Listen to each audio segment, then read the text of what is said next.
Welcome back, ladies and gentlemen.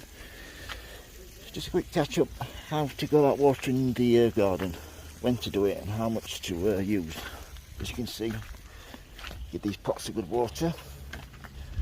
What I tend to do is start off at one end, just give it a sprinkle, a nice spray, just get the top wet. As you can see underneath, it's still bone dry underneath.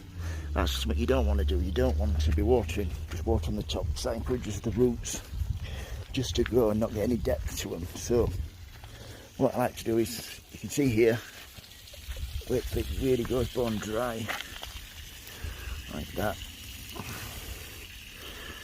and then give it a really good soak.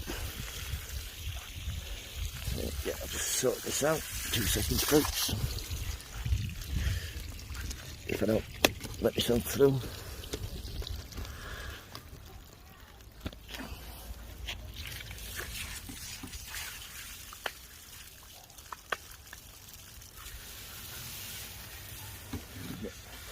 There we go. Yeah, nice hose and sprinkle, just backwards and forwards, nice and gently. We haven't ended decent rain for at least probably 2.5–3.5 weeks, something like that. So yeah, I've left it this long. I like to leave it nice and long, like I said. I'm leaving it a long time.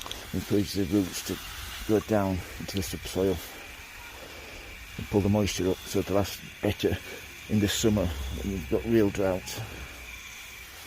So I should just sprinkle it over, not to be too precise.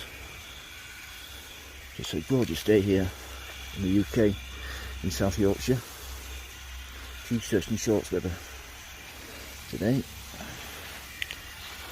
But yeah, I've got some lovely plants this year. These forget-me-nots. They self-seed every year. This is the first year I've really let them just do what they want, and I'm so pleased with them. Also these bluebells, these were just in some soil that I received. Didn't even know I'd got them until a couple of years ago, and now they come back every year. Really good performers. This peony needs plenty of water. It loves it in that corner there. Really nice one. And the peony here, this is a really nice peony as well. I'm going to cut this hollyhock right back. We've got plenty of room. Yeah, I always water well under the hedge as well. Make sure the hedge gets plenty of water, plenty of feed. Yeah, nice and gently all the way across. Just needs a bit of weeding, but getting there slowly but surely. The daffodils are just about gone over, so then we're pruning back, just taking the flower heads off, so it's not wasting any energy, producing seeds. And these Japanese anemones, looking nice peony down there as well. Oh, it's gorgeous that. And this one has already been watered once, but I'll go over it again. Nice and gently. Yeah, this year my garden's really looking well. I've got my allotment this year, so I've got a lot to do with this year.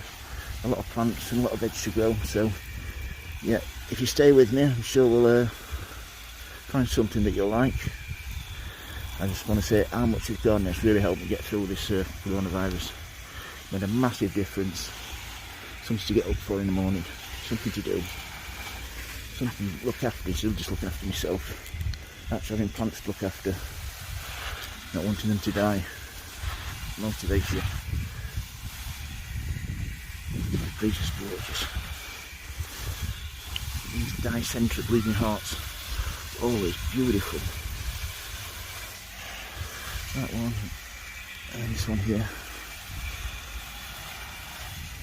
But yeah, that's basically me just watering. Like I said, I'll go over this 2 or 3 times, one side to the other, just each time just like soaking a little bit more.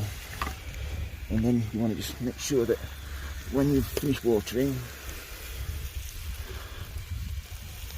like so, you just want to get behind it and make sure it's damp and wet. It's getting there now. It's me going over another one more time. It's getting there. It's a few inches deep now. So another probably 1 or 2 passes, and that will get it finished off and nice and watered.